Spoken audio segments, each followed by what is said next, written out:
Welcome to World Chef's podcast. I'm your host, Ragnar Fredriksson, and you're listening to World on a Plate. I got a special guest with us today. I've got a young chef, Andreas Enger Fjellheim, uh, who is, in fact, become quite recognized around the world in our global competitions. So Andreas, now just turning 25-year-old, has competed in many of the most prestigious competitions within World Chefs, like the Olympics in Stuttgart and the World Cup in Luxembourg for Norway. So really has a very impressive track record of competition, and the Norwegians, as we know in our community, are very strong competitors. And so he just came back now recently from our Congress in Singapore, where he earned the first place at the Global Young Chef Challenge. So he was the winner of the Global Young Chef Challenge in Singapore 2024 Congress, and also named the best. He won the best veal dish, and he won the Green Spatula Award from Nestlé Professional, and that's for the sustainability effort. So we're going to talk about that a bit. So today, chef is back in action. He is the head chef of Arakataka. Funny name. He'll tell me more about that. A restaurant in Oslo, in Norway, and of course, he's still a member of the Norwegian Junior Culinary Team. Uh, so very impressive resume. And in fact, we just met up in Rimini for the Global Chef Young Chef Challenge Europe selection, where he was now on the training side. So I just want to say welcome to Andreas and thank you for joining us today. Thank you so much. It's a pleasure being here as well. Hey, I mentioned Rimini, so we just met in Rimini last week, and it was great to see Yeah. your team and well, the Nordics they performed really well as usual, and well, Norway is through in at least one of the uh, categories. So how was that? How was that experience to be like the support and helper of the competitors and not being on the competition for yourself? Yeah, it's great. It's quite weird because it's very different from being able to do everything yourself. You just have to stand there and help with what you're able to help with. Mm, Yeah, I also helped Aaron for the Global Young Chef Challenge in Abu Dhabi in 2022. mm. But of course, then I was a bit younger and I hadn't competed in the competition myself. So being there watching Trim that won as well, which was very nice. Was no, it was a bit stressful, but Mm. very fun. Cool to see. No, absolutely. Yeah, no, I can understand. And uh, and I mean competitions. I mean, we always people are often wondering why are the Nordics and Norway in particular doing so well in competitions, and others just Yeah. not reaching. And it's like it's ongoing consistently with the Nordic countries. What do you think is the reason for that? Well, it's hard to say, but I think the biggest reason that we are able to do so well is that we are extremely good at gathering together a lot of people, a lot of the competitors from early days, and also new chefs that are very eager to try to start and compete themselves. So we have like a very good community, very close community where everyone helps each other. So we are always able to learn from previous competitors' strength, what they did well, what might have been better, and yeah, I think that's probably the biggest reason why we are able to always at least do well. Yeah, definitely. No, and yeah, I see that. You know, you always come up with new young chefs, and you were the competitor before, and you had, you were on the shoulders of a bigger man, and now you are actually Yeah. bringing the younger to the competition, and so a continuity.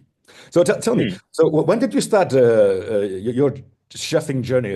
What inspired you to become a chef? Oh, I grew up on a farm back in a place called Aurskog. It's a very small place in Norway. It's about 1 hour drive straight east from Oslo. So it's actually closer to the Swedish border than to Oslo. Yeah, I grew up on a farm there. Had a family that always appreciated sitting down at the dinner table, and that was kind of like the best part of my day every day. I always loved playing football, and I was very active. But I was always looking forward to dinner, and every Saturday when we ate breakfast at the table, I usually always asked what was for dinner that day. So the food interest started quite early, with a grandfather as well that was very eager at fishing and hunting. I was always, or from a very early age, I was exposed to very good pieces. Good food, good produce, good Yeah, fishing. good produce, and that kind of kick-started my interest in cooking. And then Yeah. I yeah, met a couple of guys when I was quite young, on a summer school. Christer Rødseth, which has been on the Norwegian culinary teams for, I think he was there for 12 years. He just stopped being a part of the junior team now, and he kind of guided me into try and start cooking. So from the first day on culinary school, when I was 16 years old, I knew that this is what I'm going to do the rest of my life. This is what I'm meant to do. So yeah, it was from there. It Like, started wow. there, and then yeah. Yeah, excellent. And so at the end of 2024, as I mentioned, you competed in the Global Young Chef Challenge in the finals in Singapore and Mm. came out as a winner. So how did you actually prepare for that competition? Oh, it's been a very long road. Um, Mm. of course, being participating in this exact competition has been a dream for many years, and it pretty much started when I was helping Aaron back in 2022. From the day we started the training, I don't remember how it was, but because of Corona, it was delayed quite a lot as well. The Abu Dhabi Global Chef Challenge. So we trained for almost a year actually for that competition with him. So it started there, and after that, I was immediately starting to think about how I'm going to want to um, start training for when it's my turn. But the European Grand Prix in Rimini in 2023, um, Norway was kind of saying they didn't want to participate in that specific competition because of the World Cup in November 2022. The management for the culinary teams thought that we didn't have time to prepare properly for the European tryout. So I was, after a lot, if not maybe, I Mm. was able to go, but then I only had 2 weeks of preparation.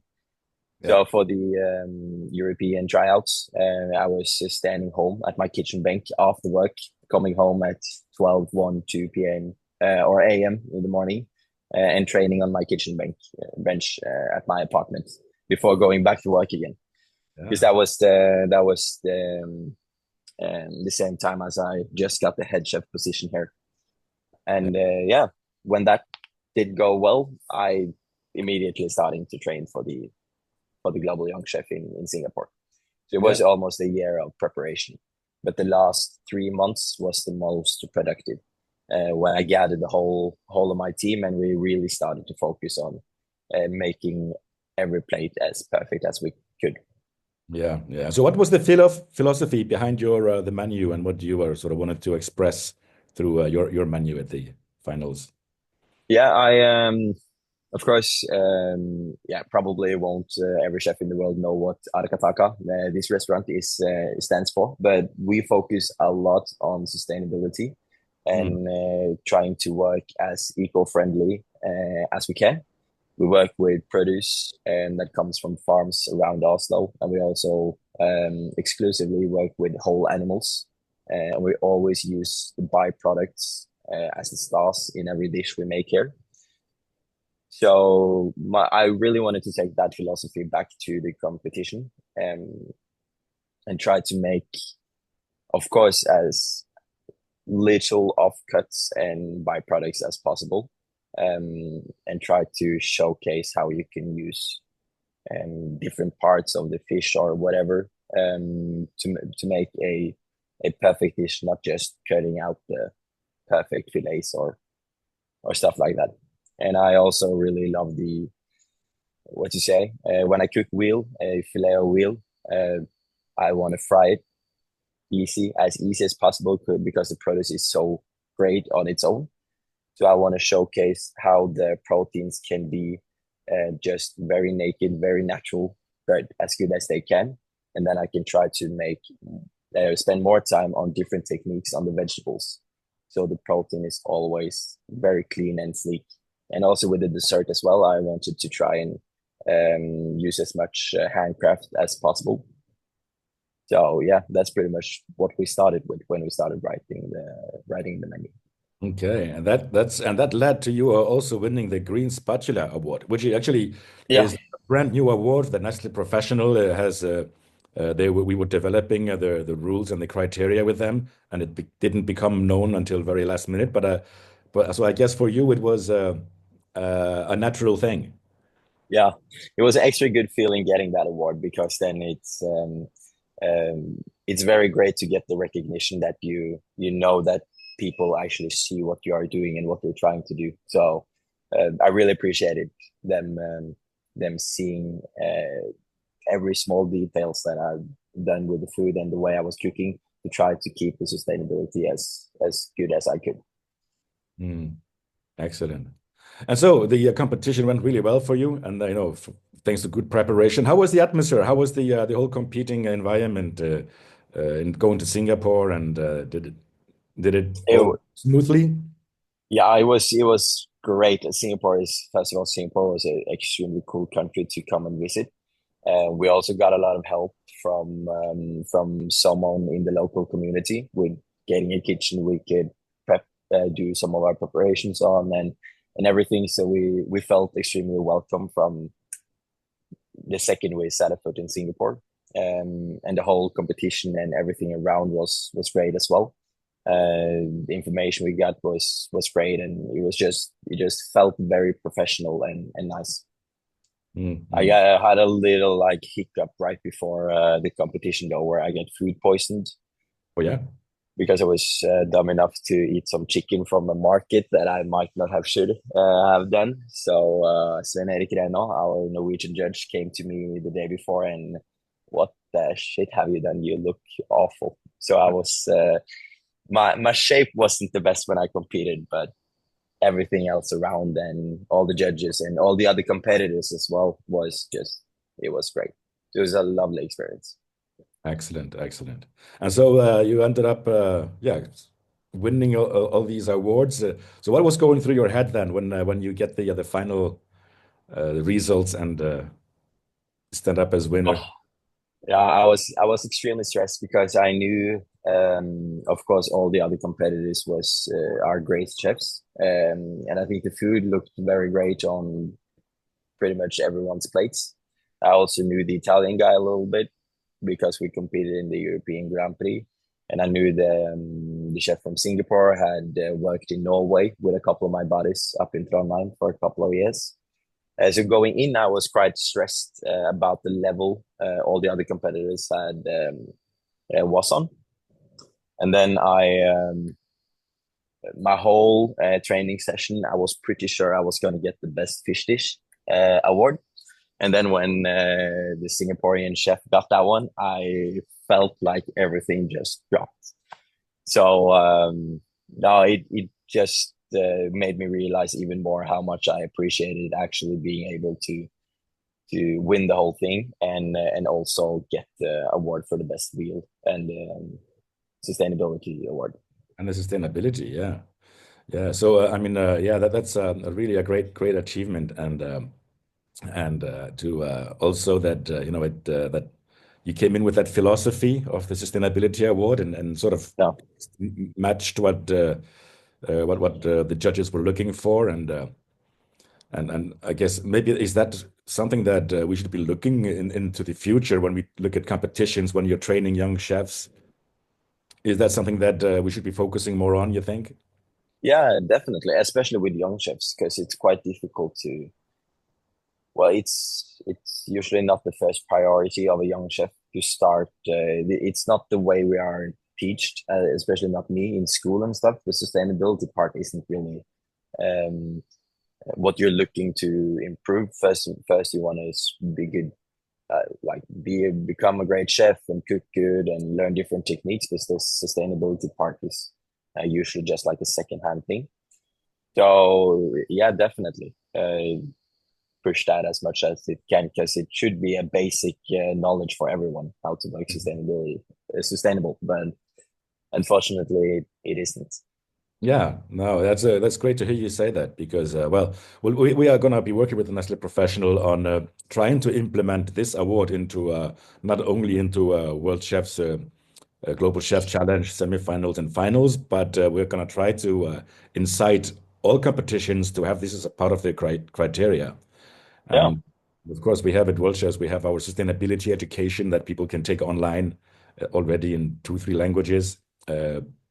To sort of get more insight into sustainability. So important for as you say, great to hear you say that it's important to try to get that mentality from the very first youngest age as possible. yeah, definitely. So this is what you do in your restaurant in Oslo. So what the name of the restaurant? What does it mean?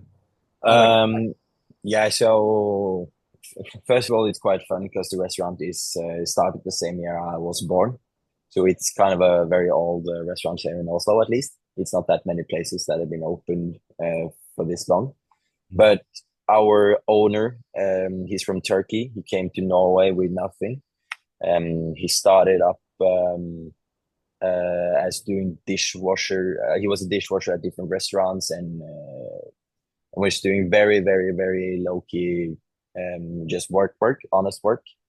I came here, started one cafe, and now he's built up a whole big system with 18, 19 different restaurants and bars. And this was one of the first ones. So Arakataka is actually the name of a city in South America, which comes from his favorite book. Um, I only remember the Norwegian word. It's 100 dager i ensomheten, but it's very annoying. I never remember the name. 100 dager Ensomheten. i ensomheten, so 100 That, days of lonelyhead. yeah, exactly. So I don't remember the English word for it. It's quite a big book. So, but Right. he had a lot of reference points with that book. Ah, So therefore, the name Arakataka from the birth city of the main person in the book. So okay. we have some pictures on the wall drawn by hand as well, which is based on the book as well. So we have an artist that has come and made all the drawings. Interesting. Well, thank you for sharing that story. I wouldn't have Yeah, known of it. course. Now I learned something. No, And yeah, you said so sustainability is a big part of like your thinking and your approach to every day yes, as well. So it becomes natural when you go into competition that becomes also the red thread through. yeah, exactly. I mean, so what do you think about like for young chefs starting off now? What advice would you give to them if they want to be part of competitions and like how do you start and train Yeah. yourself? Now, first of all, it's I have always really appreciated the fact that when you are a competitive chef, you have worked all the grades in the kitchen and you've started at the bottom and worked yourself upwards, and that you're always working as a chef on the floor whilst you are competing, because you get so much from doing service and working with a team in the kitchen. I know a lot of competitive chefs are like they do only private dinings and they have like very luxury jobs, which makes it a bit easier for a lot of the guys because they can do it financially as well. But I've always really appreciated the fact that you can work as much as possible on the side. So your training for the competition is your everyday training in the kitchen as well. So first of all, just do it and try out. You never know if you're going to be good at it if you don't try, and then never give up. I've had a lot of second places and not so places on the podium to be able to be so lucky to win in Singapore. Yeah, yeah. So There's a lot of try and failures, not really failures, but it's all learning curve. And exactly, never win if you don't try. yeah, And I guess important also, man, you said it in the very beginning, why the Nordics are so strong is because of the network you have together. yeah, And so for anybody out there in the world listening is start getting contact with your local national chef association Yeah, and get the mentorship. definitely. So what is in the pipe for you now? What is the future? Are you gonna continue competing? Are you looking for other challenges? What? Yeah, of course, I love to compete. I wanted to take part in the senior competition now, actually, but I didn't have time because of all my work, so I had to push it a bit. But yeah, I'm not done competing yet. I'm going up to the senior team, so from the junior culinary team here in Norway, and I'm gonna participate with the senior team for the World Cup in Luxembourg. Yeah, So we'll be that's gonna be great. we'll be seeing you around. Definitely, I'm not leaving yet. Yeah, no, it's I mean, it's been a great thing watching you, and I mean, like you said yourself, you were the helper of the global chefs back in Abu Dhabi, and you were already training for there for some time, and we meet you at the Culinary Olympics and the World Cup, and it's going to continue. It's great to see the evolution. So no, I think we see the potential, Andreas, and I'm pretty sure we're going to be seeing more from you in the future. I hope so. No doubt. So for all our listeners, yeah, keep that name in mind. I'm sure we're gonna be seeing Andreas and his talent and the skills in future competition and in our industry. Um, so I want to thank you for joining us at the podcast and sharing your advice. Thank you so much. It was a pleasure being here, be able to talk with you a bit, and yeah. Excellent, Andreas. So, as I said, I'll be seeing you around. I want to thank our listeners. You're listening to World Chef Podcast. This is World on a Plate. I'm your host, Ragnar. And we were talking to Andreas Fjellheim, who just won the Global Young Chef Challenge in Singapore and has a lot of experience to share with other young chefs. And, he's got a really focused mind and a great talent. And we'll be seeing more of him in the future. So, thank you again, Andreas. You have a good day. Thank you so much. You as well. Thanks. Bye bye.